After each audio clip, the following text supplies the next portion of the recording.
સુરતના કાપોદ્રામાં ભરતનગરના કારખાનામાં 2 gas cylinder ફાટતા 2 શ્રમિકોના થયા કરુણ મોત। સુરત શહેરના કાપોદ્રા પોલીસ મથકની હદમાં આવતા રચના સર્કલ પાસે સ્થિત ભરતનગરના એક કારખાનામાં ભીષણ ગેસ સિલિન્ડર વિસ્ફોટની ઘટના બની છે।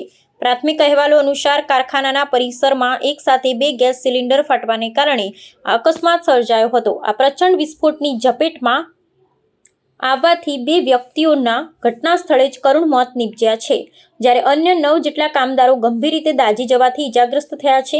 ઘટનાની જાણ થતાં જ સ્થાનિક ફાયર બ્રિગેડની ટુકડીઓ અને પોલીસ કાફલો તાત્કાલિક અસરથી ઘટના સ્થળે દોડી ગયો હતો। વિસ્ફોટ એટલો શક્તિશાળી હતો કે કારખાનાના માળખાને મોટું નુકસાન થયું છે અને આસપાસના વિસ્તારોમાં પણ ધ્રુજારી અનુભવાઈ હતી। ઇજાગ્રસ્તોને તાત્કાલિક ધોરણે નજીકની હોસ્પિટલમાં સારવાર અર્થે ખસેડવામાં આવ્યા છે, જ્યાં કેટલાકની હાલત અત્યંત નાજુક હોવાનું જાણવા મળ્યું છે। તંત્ર દ્વારા હાલ બચાવ કામગીરી પૂર્ણ કરી કાટમાળ ખસેડવાની પ્રક્રિયા હાથ ધરવામાં આવી છે।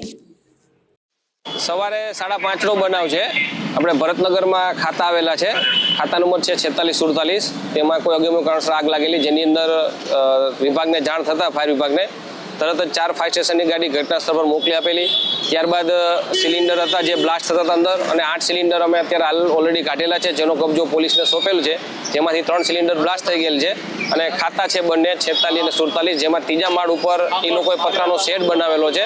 જે પતરાનો શેડ હાઇડ્રોલિક પ્લેટફોર્મથી અને ફાયર ટીમ દ્વારા એ પતરાનો શેડ કાપી અને પતરા તોડીને અને અમારી રેસ્ક્યુ કામગીરી કરેલ છે, જેમાં ટોટલ 11 પર્સન ઇન્જર્ડ થયેલ હતા। એમાંથી 2 પર્સન જે છે એ એક્સપાયર થઈ ગયેલ છે, અને બાકી જે 9 જણા છે અત્યારે સ્વિમેર ખાતે નાની મોટી ઈજા અને જે હોય એના હિસાબે અહીંયા લઈ ગયેલ છે।